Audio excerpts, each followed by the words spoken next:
안녕하십니까. 여의도 농정 김성민입니다. 오늘은 농업, 농어촌 발전을 위하여 핵심적인 역할을 하고 있는 대한민국 국회 여의도에 와 있습니다. 오늘 첫 프로그램 호스트로 우리 제주도 서귀포시 더불어민주당 의원이신 위성권 의원님을 모셨습니다. 안녕하십니까. 안녕하세요. 예.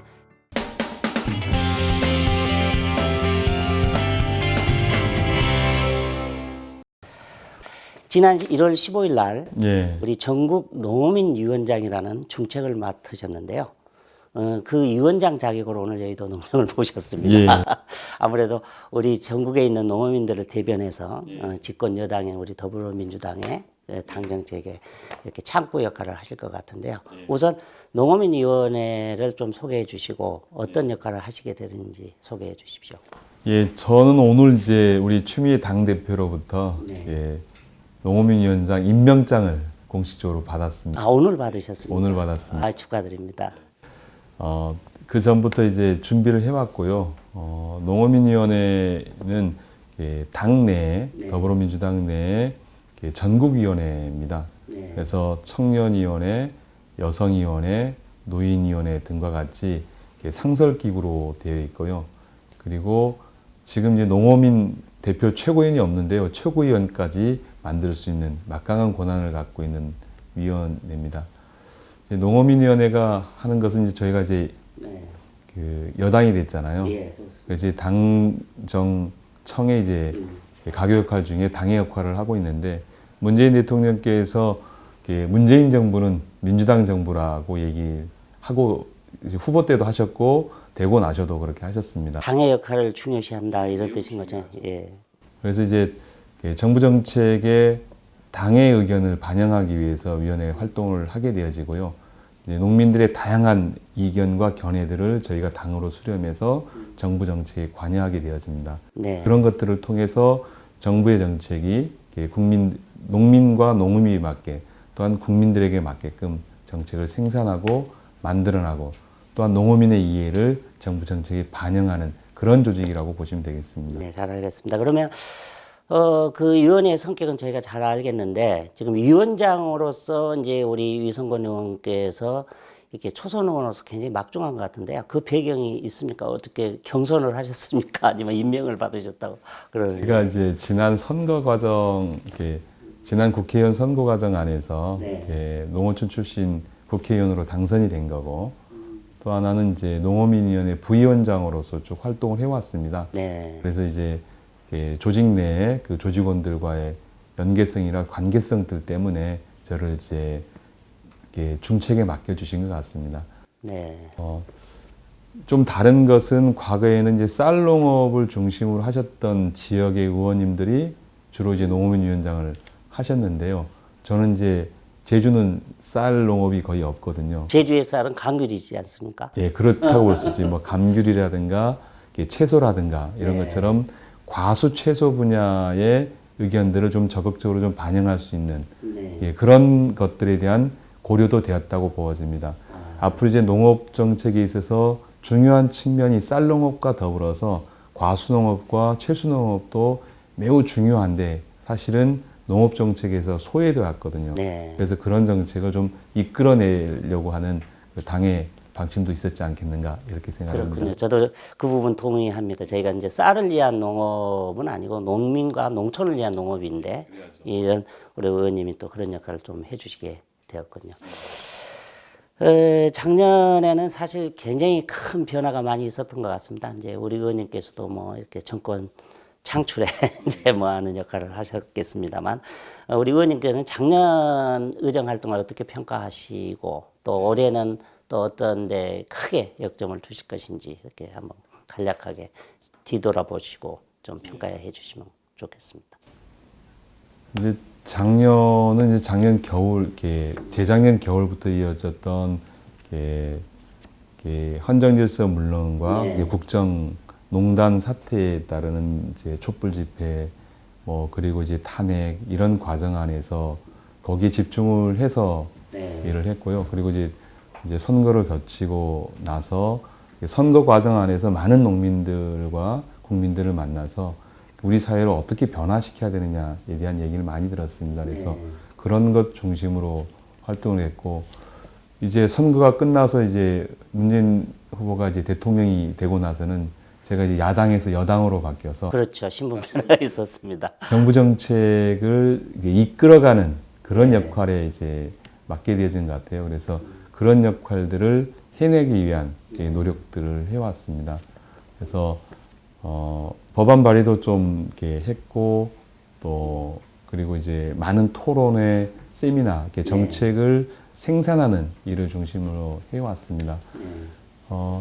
저는 이제 우리 농업에서 중요한 것이 지속 가능한 농업, 지속 가능한 사회를 어떻게 만드느냐가 제일 중요하다고 생각을 합니다.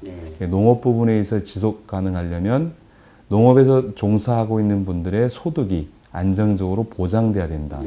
소득이 안정적으로 보장되려면 농산물 가격의 변동성에 따라서 생활이 흔들리지 않게끔 만들어내는 농산물 가격이 안정적으로 운영되는 게 중요하다고 보고 있고요. 그 다음에 이제 미래 농업을 위해서 농업인들이 자꾸 줄어드는데, 청년농은 지역에 가면, 농촌에 가면 대부분 이제 고령화돼 있잖아요. 저희 지역도 사실은 이제 읍면 지역에 가면 뭐 30%, 40%가 75세를 넘어가고 있는 상황인데, 그러면 청년들을 농업 현장에 어떻게 끌어들일 것인가에 대한 고민. 그리고 이제 환경적인 측면에서는 어떻게 환경 친화적인 농업, 그리고 안전한 농업을 해 나갈 것인가, 이러한 과제를 중심에 두고 앞으로 이제 정책을 생산하고 있고, 앞으로도 그렇게 해 나갈 예정입니다. 결국 우리 위원장님께서는 이제 농산물의 가격 문제, 그다음에 이제 농촌 인력 문제, 그다음에 이제 우리 환경 문제, 이 세 가지로 집약을 해주셨습니다만, 어쨌든 우리 농정의 기본 방향은 이제 그렇게 끌고 나가시고 이제 정책 또 입법 활동을 하시겠다, 뭐 이런 것이죠. 저희 당에 이제 그 농업 정책 전반이 좀 그래야 된다고 저는 생각을 합니다. 알겠습니다. 그리고 하나는 이제 국민 모두가 이해하는 농업을 저는 좀 추진하고 싶습니다. 그거 굉장히 중요한 것 같습니다.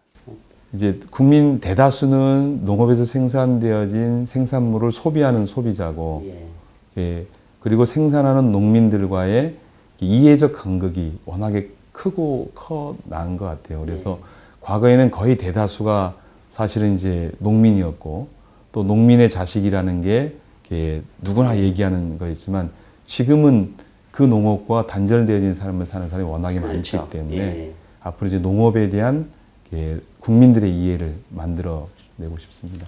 잘 알겠습니다. 그런데 어쨌든 올해는 또 지방 선거가 있지 않습니까? 저는 이제 농어촌 농업은 지방이 굉장히 중요하다고 생각하고 있고, 또 현장 농정이 결국 지역에서 일어나기 때문에 지방자치단체장들의 역할이 굉장히 중요하다고 보고 있거든요. 근데 사실 지방자치단체장들이 우리 농정의 어떠한 비전과 공약을 제시하느냐도 굉장히 우리 농업인에게 중요한 문제인데, 농업인 위원장으로서 우리 지방선거를 앞두고 이렇게 구체적인 좀 구상하고 있는 그런 농정 공약이나 뭐 이렇게 그런 게 좀 있으십니까? 지금 말씀하신 것을 좀 구체적으로 어떤 사업을 뭐 해보겠다든지 입법을 시키겠다든지 뭐 이런 것 좀 소개해 주시죠.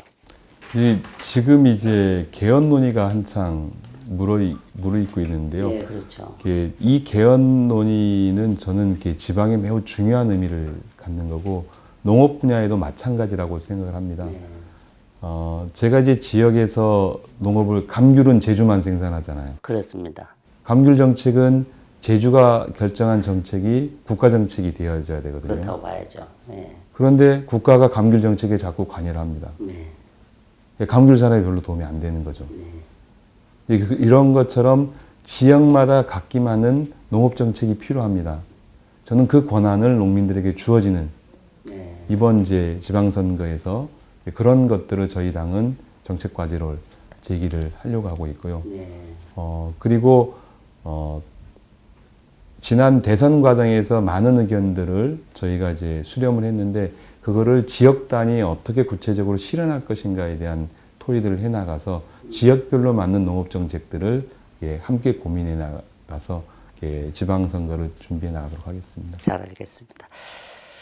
좀 구체적인 문제고 조금 이렇게 껄끄러운 질문 같을 수도 있겠습니다. 우리 문재인 대통령께서 대통령 후보 공약으로 우리 대통령 직속에 특별일 기구를 설치하겠다. 뭐 이 많은 농민들이 공감을 했고 또 대통령이 직접 챙기겠다. 뭐 이런 의지로도 받아들였는데 지금 다른 쪽 분야는 뭐 용어가 좀 뭐 동의할지 모르겠습니다만 적폐청산 뭐 이렇게 속도감이 좀 있어 보입니다. 근데 우리 농업 분야는 좀 속도감이 떨어져서 조금 뭐라 그래 우려의 목소리도 나오고 있는데 특히 대통령 공약 그 중에서도 대통령 직속의 특별기구가 그 관련 법안도 내시고 그랬던데 어떻게 전망하고 계십니까? 예, 관련해서 이제 대통령께서 공약도 하셨고 저희 당의 이제 정책 입장이기도 합니다.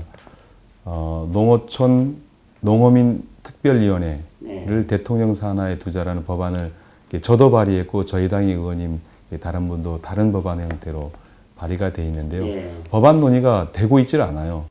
그렇습니까? 법안 논의를 이제 자유한국당에 하자고 하면 안 한다는 거예요. 네. 그러면서 이제 대통령이 직접 농업을 챙기겠다고 했는데 왜 그 약속을 안 지키냐? 네. 이렇게 말씀을 하세요. 저는 그렇게 얘기하는 야당의 진심을 이해할 수가 없습니다. 네. 네. 결국은 대통령이 농업을 직접 챙기겠다라는 것은 대통령 직속의 특별위를 만들고 그 특별위원회에서 구체적으로 정책 주의를 해야 되는 거죠. 네. 지금 농업 부분은 농업만이 아니라 농업과 환경과 그 다음에 뭐 식품과 소비자와 이런 다양한 스펙트럼 안에 있기 때문에 사실 농업정책 조정이 필요한 건데 네. 그것에 대해서 법안을 만들어서 특위를 빨리 만들어서 하면 그 야당도 좋을 텐데 야당에서는 사실은 이제 법안 합의를 해주지 않고 있습니다. 법안 심의를.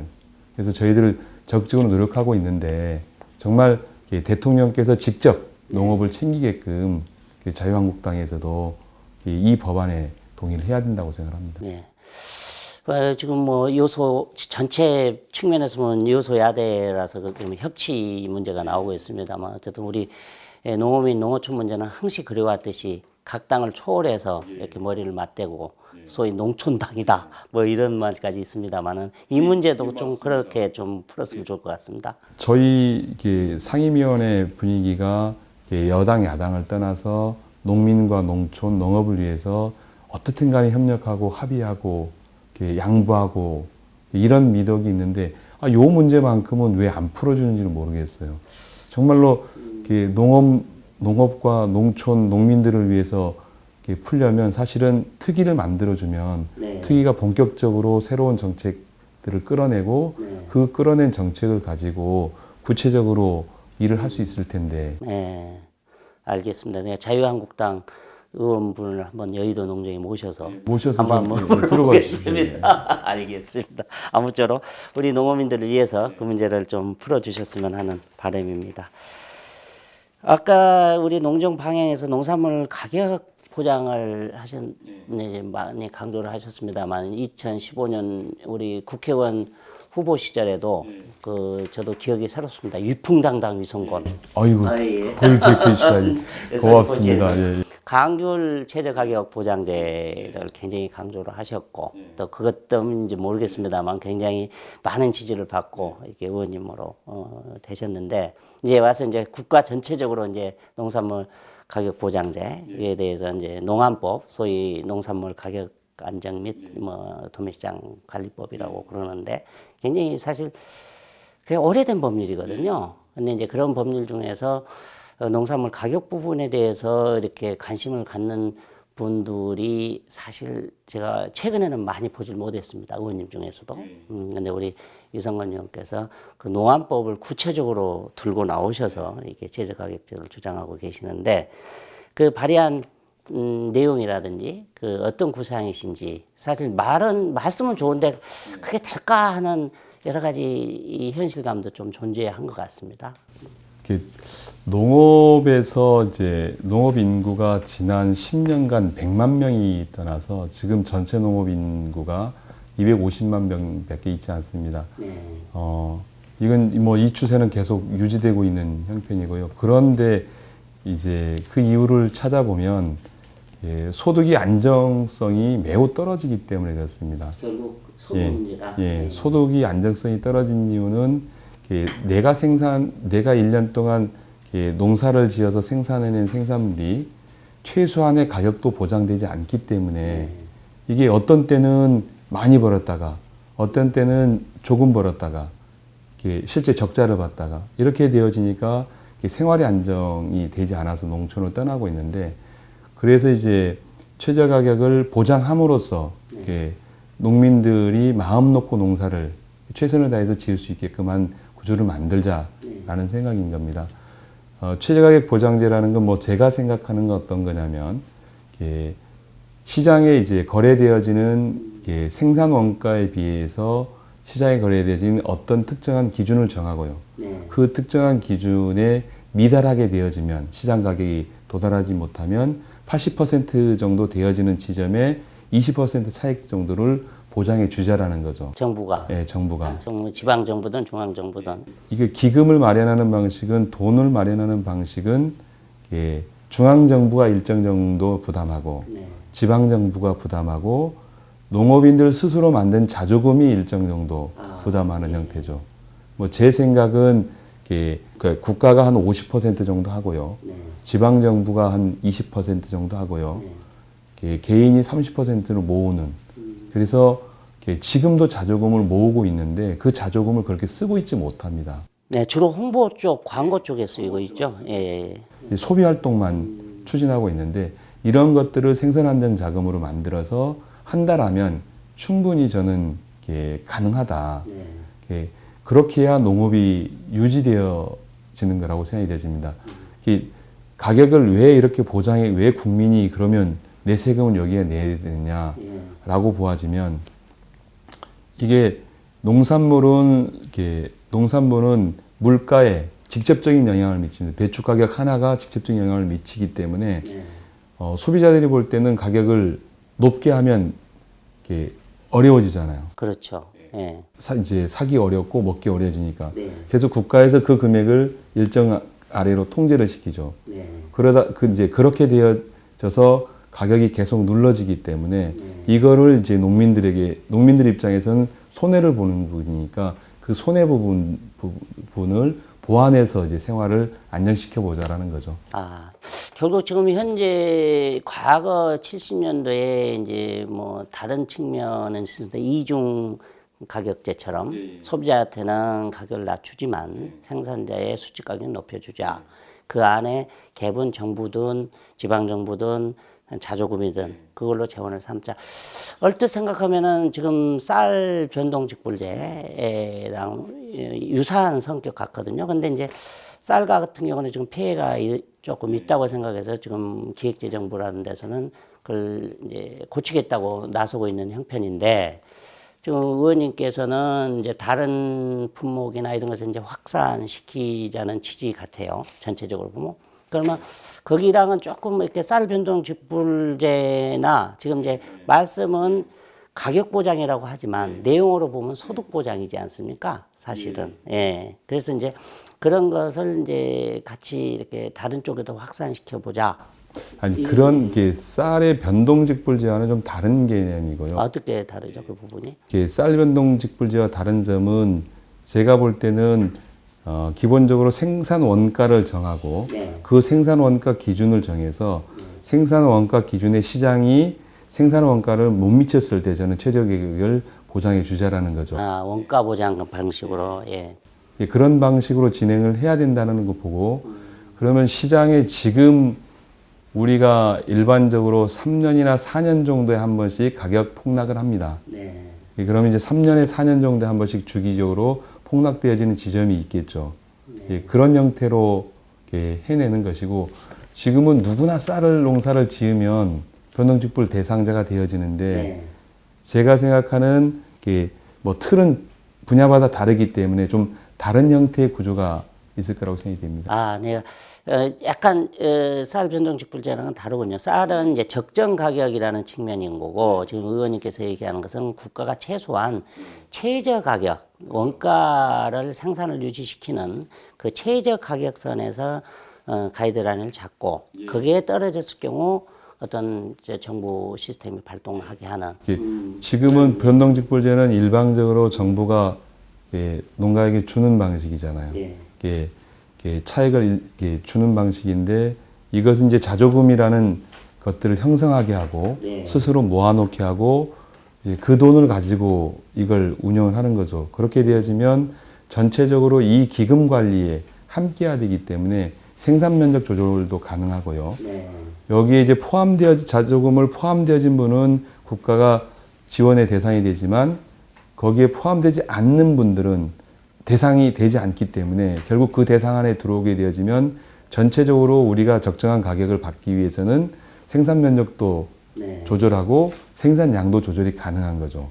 그래서 함께 이게 공동으로 살아가는, 그래서 농산물의 전체적 가격 변동성이 떨어지는 이런 구조를 좀 형성해 보자라는 거죠. 그렇군요. 결국 이제 그 생산자도 참여하게 되는 또 소위 프리라이더를 이제 좀 배제시키는 그런 새로운 방안으로 이제 좀 진일보한 우리 그래서 지금 이제 농림부에서 구체적으로 8개 품목에 대해서는 생산 안정제라는 것들을 진행을 하고 있습니다. 비슷한 형태로 진행을 하고 있고 뭐 24개 품목까지 늘리겠다고 얘기를 하고 있는데요.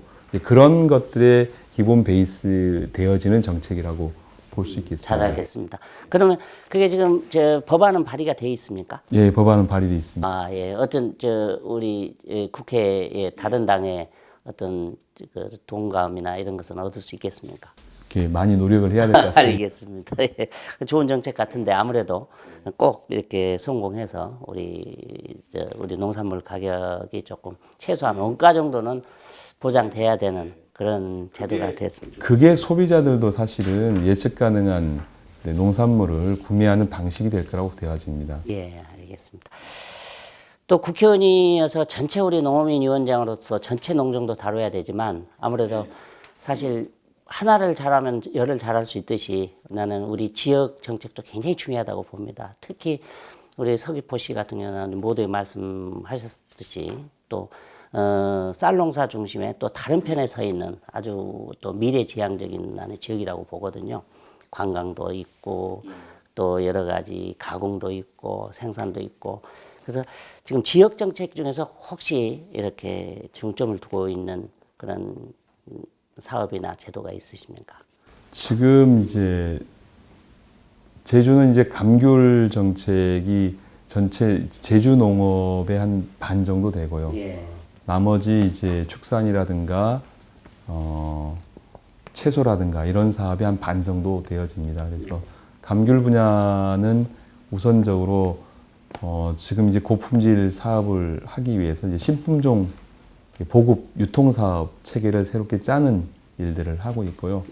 그리고 이제 지금 제주가 눈이 많이 왔습니다. 비행기도 결항이 되고 이럴 정도로 많이 와서 대한민국의 겨울철에 공급되는 채소의 90%를 제주가 담당을 하는데 지금은 이제 무, 뭐 브로콜리, 양배추 이거를 이제 감당을 하고 있는데 이 추위 때문에 지금 농업이 걱정이 말이 아닙니다. 사실은 무는 뭐 피해가 엄청나게 늘어게 날 것 같고요. 전체 무 생산 면적의 한 60% 이상이 이제 폐원위기에 이제 직면하게 될 것 같습니다. 그래서 그런 채소 작물에 대한 수급의 문제라든가 가격 안정의 문제, 이거는 이제 대한민국 겨울철 먹거리를 채소를 지키는 거기 때문에 이런 데 관심이 있고 또 신규로 저희가 이제 기후가 아열대 기후잖아요.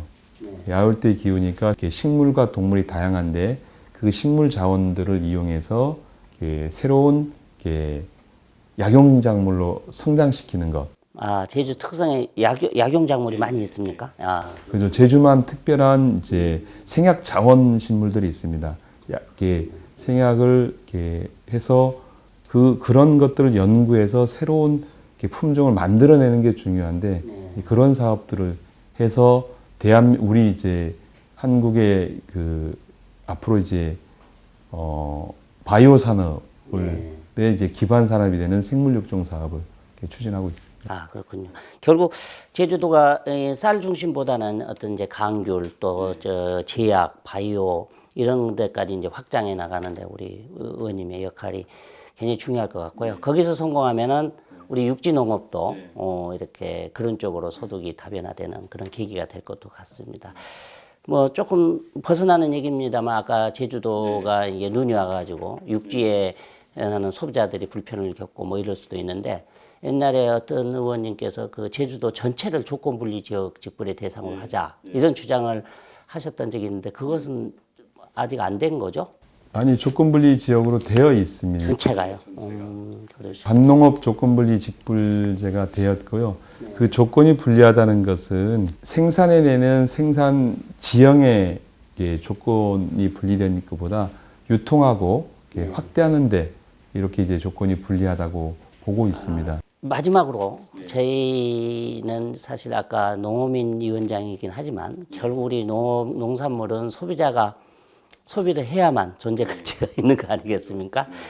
근데 사실 우리 농업 쪽은 굉장히 그동안에 고생을 많이 하고 그래서 좀 이렇게 고민도 많지만 울분이 많이 있는 것 같습니다. 그래서 한이 많죠. 한도 많고 내가 어떻게 키운 농작물인데 농산물인데 이 가격분이 못 받냐.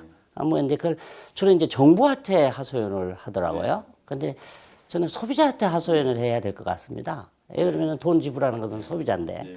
그래서 소비자들을 위한 농정, 또 소비자들을 위한 농촌, 뭐 이게 요즘은 새로운 콘텐츠로 많이 각광을 받고 있습니다만 우리 농어민 위원장으로서 우리 소비자들에게 꼭 제가 농어민들한테 얘기는 많이 할 기회가 있을 것 같아요. 그러나 이제 우리 소비자들한테 우리 농정에 대해서 협조 사항이나 또 당부하거나 요청 사항이 있으시면 한번 해보십시오. 지금 농산물 가격이 20년 전, 30년 가격에 고정돼 있습니다. 사실은 쌀인 경우도 마찬가지 그렇고요. 제주도 감귤인 경우도 그렇고 다른 채소들도 그렇습니다. 다른 것들은 다 올랐는데 사실은 농산물 가격만 오르지 않은 거죠. 그런데 그러다 보니까 이제 그 농산물을 생산하는 농민들은 과거보다 더 많은 경영비를 투여하고 더 많은 연구를 하고 더 많은 노동을 들임에도 불구하고 손에 쥐는 돈은 사실은 얼마 되지 않습니다. 소득으로 봐서 10년 전 소득보다 농업소득이, 농가당 소득이 줄어든 상황입니다. 그것에 대한 우리 국민들의 좀 이해가 좀 필요할 것 같습니다. 농업 부분에 예산이 들어가고 농업 부분에 보조 정책이 들어간 이유는 그러한 것들을 보조하기 위해서 하는 정책인데 소비자들이 볼 때는 왜 농민들한테만 돈을 주냐라고 얘기를 합니다. 지금 우리 농업이 이 가격으로 다 떠나고 무너지게 되면 더 많은 비용을 우리 사회는 지출해야 될 겁니다. 만약에 양돈 농가나 한우 농가가 전부 없어지고 이 모든 것을 수입에 의존하게 된다면 수입 상황에 따라서 가격 통제가 불가능한 상황에 놓이게 되어지는 거죠. 배추도 마찬가지고 쌀도 마찬가지라고 생각이 되어집니다.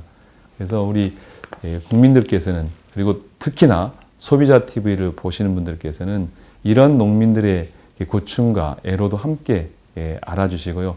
우리 농민들은 우리 소비자들에게 안전하고 건강한 먹거리를 공급하는 데 최선을 다하겠습니다. 우리 소비자들이 우리 이성건 의원님 그냥 말씀에 감동을 받아서 이렇게 스스로 우리 농산물 소비도 좀 많이 하고 또 지금 최근에 우리 이 의원님께서도 앞장서고 계시는 우리 농업의 공익적 가치를 헌법에 담는 그런 운동에도 많이 동참을 해주셨으면 좋겠습니다. 오늘 이 위원장님 모시고 이렇게 말씀을 나눠보니까 굉장히 진솔하시고 또 지역의 농촌 현장을 많이 아시기 때문에 우리 농어민의 피부에 맞는 또 현장에 맞는 정책을 많이 입안해 주시고 실현해 주실 거라는 기대를 제가 갖게 됐습니다. 우리 소비자TV 시청자와 함께 우리 농업을 지원을 하도록 하겠습니다. 오늘 감사합니다. 네, 감사합니다. 여의도 농정, 오늘은 더불어민주당 전국농어민위원장이신 제주 서귀포시 유성건 의원님을 모시고 아주 유익하고 실감나는 얘기를 나눠보도록 하였습니다. 다음 주 이 시간에 뵙겠습니다. 감사합니다.